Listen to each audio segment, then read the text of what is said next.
جنات عدن التي وعد الرحمن عباده بالغيب إنه كان وعده مأتيا الله كتدستبن الله كوددልን እሱን እድሜ ልካችን ለመገዛት እንቦዝናለን እንዴ እናንቀላፋለን እንዴ لا በጭራሽ واعبد ربك حتى يأتيك اليقين ጌታህን ሞት እስከሚመጣበት ጊዜ ድረስ ተገዛው ሁሌ ለማን ለአላህ ብቻ ስትደሰት ምታመሰግነው አላህ ስትከፋ ምትጠራው አላህ በሁሉም ሰዓት በሁሉም ጊዜ ከአላህ ጋር ብቻና ብቻ ነው ግንኙነታችን መሆን ያለበት أن تعبدوه እሱን ልትገዙት አላህ ይወዳል አዎ የፈጠረን ያስገኘን የውለታዎች ሁሉ ውለታ ያለልን እሱን እንድናመልከው ነው ለሌላ አይደለም የሰው ልጆች ዱንያ ላይ ሲመጡ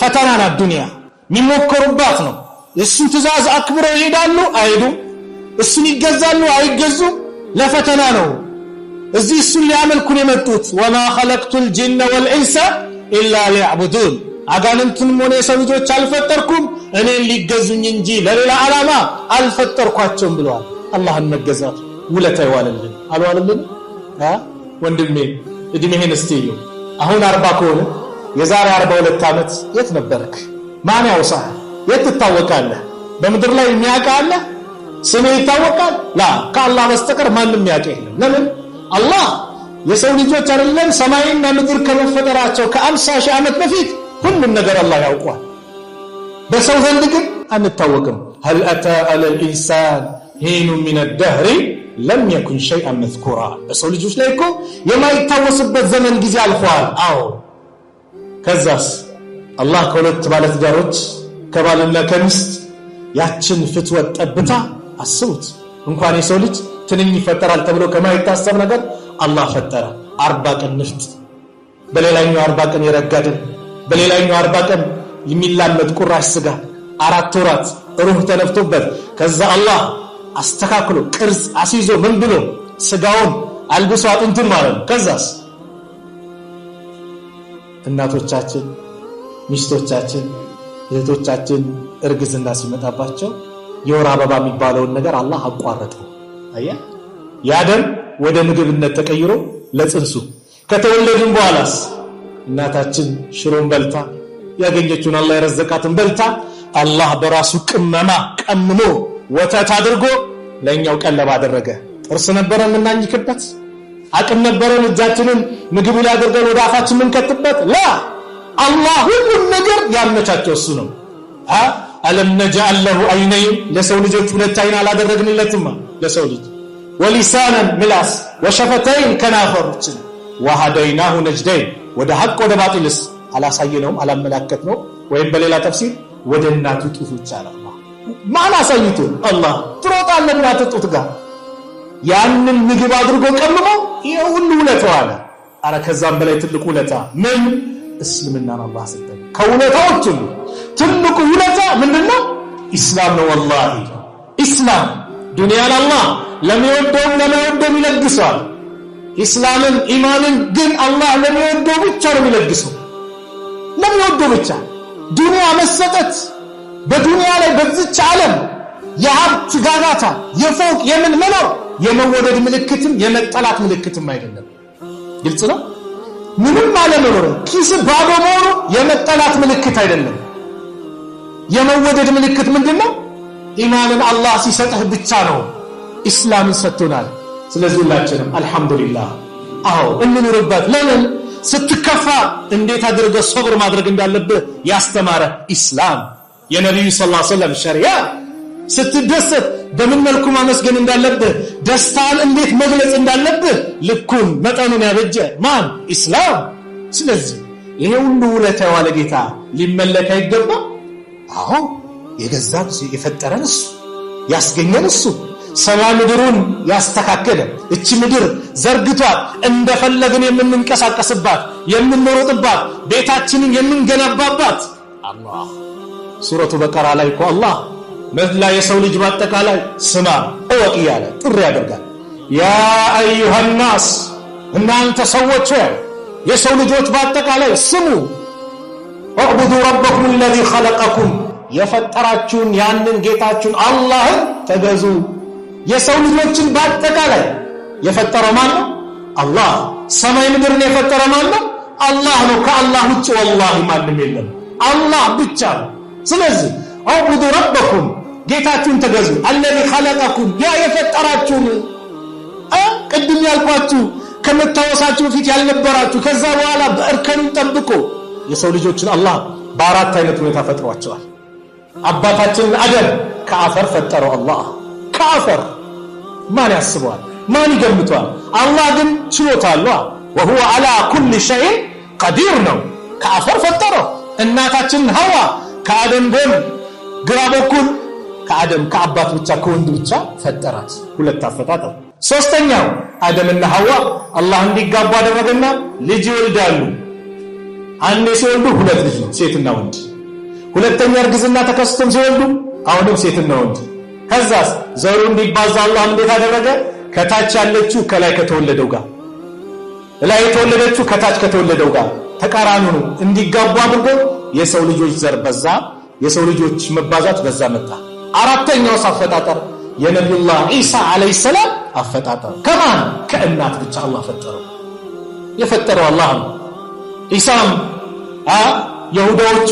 ሱብሃንአላህ ዛሬ እኮ ሰው ወዳጁን እንኳን እኮ አለየም ጠላቱን አለየም ይሁዳዎች ማለት በጣም ምድርና ሸረኛው ፍጥረታት ማለት እንደ ይሁዳ ነው ኢሳን የዝሙት ልጅ ብለው የተሳደቡ መርየምን ያችን የተቀደሰች ጥብቋን የአላህን ትእዛዝ ያከበረች መርየምን አለይሂ ሰላም በሷ ላይ ሰላም ይሁንና ዝሙተኛ ብለው አመንዛሪ ብለው የተለያየ ስም የለጠፉላትን ሰው ሲደግፍ ወዳጅ ሲሆን ታየዋለህ አይ ሰው ማንን እንደሚደግፍ ማንን ወዳጅ እንደሚያደርግ እንኳን አያውቅም በዚህ መልኩ ሲገልጿት አላህ በተአምር እንዲናገር አደረገው قال اني عبد الله اني الله ባሪያ ነኝ ባርነቱን ገና በአንቀልባ ልጅ ሆኖ እንዲናገር አላህ አደረገው አታኒ الكتاب ኪታብን ሰጥቶኛል وجعلني نبيا ነብይም አድርጎኛል አለ ነብይ መሆናቸውን መሰከሩ የአላህ ባሪያ መሆናቸውን መሰከሩ ፍጡር መሆናቸውን መሰከሩ አዎ ሁሉም ፍጡር ነው ፍጡር የተባለ ደግሞ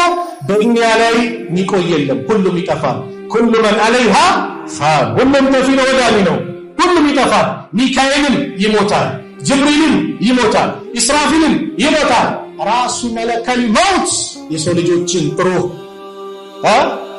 ዛሬ በአገራችን በተለያየ ማክለ አዝራኤል ብለው ይጠሩታል በቁርአን በሐዲስ የስያሜ የለው ግን አዝራኤል ብለው ይጠሩታል እሱ ራሱ ይሞታል የራሱ ነው እንዲያወጣ ይደረጋል ሚቀር የለም ማን ብቻ ነው የሚቀረው አላህ ويبقى وجه ربك الجلال والإكرام على الله እሱን እንድንገዛ ነው የተፈጠርነው አየ የሰው ልጆችን በዚህ ሁኔታ ፈጠራቸው ለምን ሊያመልኩት ሊገዙት ስለዚህ አላህ ይወድላቸዋል ምን ስታደርጉ እሱን በብቸኝነት ስትገዙ አዎ አምልኮ የሚገባው ለአላህ ብቻ ነው የሰው ልጆች ሊድኑ ከፈለጉ والله መዳኛው አላህን በብቸኝነት መገዛት ነው ማንንም አያድንም አላህን ካልተገዛ ሁሉም ይሞታል እንደሚሞት ሞትን ያምናል ችግራችን ከሞት በኋላ ላለው ሀገሩ ስንቅ አለማዘጋጃታችን ስለዚህ አላህ እሱን እንድንገዛ አላህ ይወዳል የፈጠረንን ጌታ ውለታ የዋለልን ጌታ ሱረቱ በቀራው ላይ ሲጨርሰው አላህ ምን አለ ያ ايها الناس اعبدوا ربكم الذي خلقكم والذين من قبلكم እናንተ ሰዎች ጌታችሁን አላህ ተገዙ ከናንተ በስተፊት የነበሩትንም እናንተን ብቻ አይደለም ዛሬ በዚህ ትውልድ ያለውን ብቻ አይደለም የሰው ልጅ ሲፈጠር ከአደም ጀምሮ የፈጠረው አላህ ነው እሱን ተገዙ ለምን ለዓለኩም ተተቁን ልትፈሩት ይከጀላልና ይህ ተገዙት የምትባሉት ጌታችሁ አላህ የዓለማቱ ፈጣሪ አላህ ለእናንተ ውለታ ውለዋል ምን الذي جعل لكم الارض فراشا يا ምድር ለእናንተ ምንጣፍ ያደረገ ምንጣፍ ብሎ ጠራው ምቹ ብሎ ጠራው አዎ አላህ ምንጣፍ አደረገው አመቻቸው እንድንንቀሳቀስበት ቤታችንን ንግዳችንን ስንት ነገር ሱብሃንአላህ አላህ ባመቻቸው والسماء بناء ሰማይን ደግሞ ጣራ አደረጋል وانزل ورد من السماء كسماء من ماء وهان ከዛስ فاخرج به ከወረደው ውሃ ደግሞ ከምድር ለእናንተ ከሷወጣላችሁ ምን فاخرج به من الثمرات فاخرج به من الثمرات ثمرات ማለት من الثمرات ፍራፍሬ ብቻ አይደለም ይላሉ። በአጠቃላይ ከምድር የሚወጣው ቡቃያው የእህል ዘር በአጠቃላይ ኢት ፍሩት በለው ነው አላህ አወጣላችሁ። ለምን? ሪዝቀን ለኩም ለእናንተ ቀለብ ሲሳይ ሲባል ርዝቅ ሲባል። ስለዚህ ፈላ ተጅዓሉ ሊላሂ አንዳደን ለአላህ ቢጤ ባላንጣን አታድርጉ። ወአንቱም ተዕለሙን እናንተ እያወቃችሁ ይህን አትፈጽሙ። የፈጠራችሁ ጌታ አላህ፣ ያስገኛችሁ አላህ፣ ሰማይ ምድርን የፈጠረ ምድርን ዘርግቶ ሰማይን ጣራ አድርጎ ከሰማይ ውሃ አውርዶ ከምድር ፍራፍሬዎችን ያወጣው አላህ ሆኖ ሳለ እንዴት ከአላህ ውጭ ትገዛላችሁ? ኢብኑ ከሲር ረሕመቱላሂ ዐለይሂ ምን ይላሉ? አልኻሊቁ ሊሃዚሂ አልአሽያ ሁወ አልሙስተሒቁ ሊልዒባዳ። ፈጣሪ ማለት እነዚህ ነገሮችን ያስገኘው እሱ ነው። ምድርን ዘርግቶ ሰማይን ጣራ አድርጎ ውሃ አውርዶ ከምድር ፍራፍሬ አይነት ነው ያወጣው እሱ ነውና ሁወ አልሙስተሒቁ ሊልዒባዳ። ለአምልኮም ተገቢ ማለት አላህ የፈጠረህ ነው ያስገኘህና ለምን ትክደዋለህ ያለ። ስለዚህ አላህ መጀመሪያ የሚወድላችሁ እሱን በብቸኝነት ስትገዙ፣ ሲቀጥል አሉ ወላ ቱሽሪኩ ቢሂ ሸይአን በሱ ላይ ምንም እንዳታጋሩ አላህ ይወድላችሁ። አዎ አላህ ሽርክን አይወድም። ባላንጣ ስታደርግበት አይወድም። ከሱ ጋር ሌላን አብረስ ቀላቅለ ስትገዛ አላህ አይወድም። እቺ መብት ለአላህ ማይደራደርበት ቀይ መስመር አላት። በጭራሽ አለ አላህ ኢነላሃ ላ የግፊሩ አን ዩሽረከ ቢሂ ወየግፊሩ ማ ዱነ ዛሊከ ሊመን የሻ። አላህ በሱ ላይ የሚያጋራ አንድንም አልምርም አለ። አልደራደርበትም በዚህ ጉዳይ ያለው አላህ አልምርም። ወየግፊሩ ማ ዱነ ዛሊከ ሊመን የሻ ከሽርክ ውጭ ያለውን ግን ሊመን የሻ ከፈለገ ይቀጣዋል፣ ከፈለገ ይቅር ይለዋል። ሽርክንስ በጭራሽ አለ። ስለዚህ ወንድሜ፣ ወጣቶች፣ አባቶች፣ እናቶች ሽርክን እንደቀላላልሽ ልንጸየፈው ከባድ ካንሰር ማለት ወላሂ ሽርክ ነው። ለምን? ስራችንን የሚያበላሽብን ሀበአን መንሱራ እንደተበተነ አቧራ የሚያደርግብን ባዶ የሚያደርግብን ራቆታችንን ያስቀራል። ሽርክ ማለት ከባድነቱ የኢባዳ አይነት ብንፈጽም ተቀባይነት የለውም። ሽርክ ሐጅ ቢደረግ ጾም ቢጾም ሰደቃ ብናወጣ ምን ብንል ሽርክ ከተቀላቀለበት አላህ አልቀበልም ማለት አልቀበልም፣ በዚህ ጉዳይ አልደራደርም ማለት። ስለዚህ ልንጸየፈው ይገባል። ቀብርን ልናመልክ በጭራሽ እንዴ! ዛሬ ሰው አጥሎ የት ሄደ? ቀብር እኮ ማለት ወንድሞቼ የሞቱ ሰዎች ከኛ ይከጅላሉ። ምንድነው የሚከጅሉት? ያ ረቢ ማረው፣ ምህረት ለግሰው፣ ቀብሩን አስፋለን፣ ዱዓ ያደርግላቸው ሰዎችን ይፈልጋሉ። እንኳን እኛ ሄደን ቀብር ሰዎችን ልንማጸን ይቅርና ምንም ጥቅም ማምጣት ማይችሉ። ዛሬ ግን ሰው ወጣቱ በተለይ የሆነ ቀብር ሄድና ድረሱልኝ እንዲስጡኝ ምናምን ላ ይሄ አያዋጣም። ወላሂ ዱንያ አኺራችንን ያበላሽብናል። ነብዩ ሰለላሁ ዐለይሂ ወሰለም ሊሞቱ ሲሉ እኮ ዱዓ ያደረጉበት ከባድ ጉዳይ ነው። አላሁመ ላ ተጅዐል ቀብሪ ወሰነን ዩዕበድ። አላህ ወይ የኔን ቀብር የሚመለክ ጣዖት እንዳታደርግብኝ አሉ። እናታችን አይሻ ምን አሉ? እንደው ባይፈራ ኖሮ የነብዩ ሰለላሁ ዐለይሂ ወሰለም ቀብር ወጣ ተብሎ ይቀበር ነበር። ነገር ግን ምን ተፈርቶ ነው?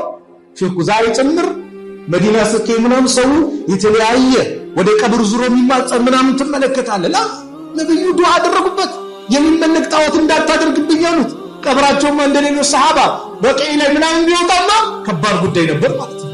እንደዛው ነው ጭፍራ አንዳንዱ ያ አላህ በጭራሽ የአላህ ሐቅ ከአላህ ሐቅ በምንም መልኩ አቡበከር ሲዲቅ ነብዩ ሲሞቱ በሳቸው ዘመን ብዙ ሰዎች ተቀልብሰዋል። ስልጣን ይፈልጉ ስሜታቸውን እንደፈለጉ የሚከተሉ ነብይ ነን ብለው የተነሱ እንደነ ሙሰይለመቱል ከዛብ የመሳሰሉ ሴቶችን ጭምር የተነሱ ነበሩ። በአቡበከር ዘመን ላይ ነብዩ ሲሞቱ በቃ አቡበከር ተነሱ። መሐመድ የሚገዛ ካለ መሐመድ ሞተዋል። በቃ ሰው ናቸው ይሞታሉ፣ ለማንም አይቀርም።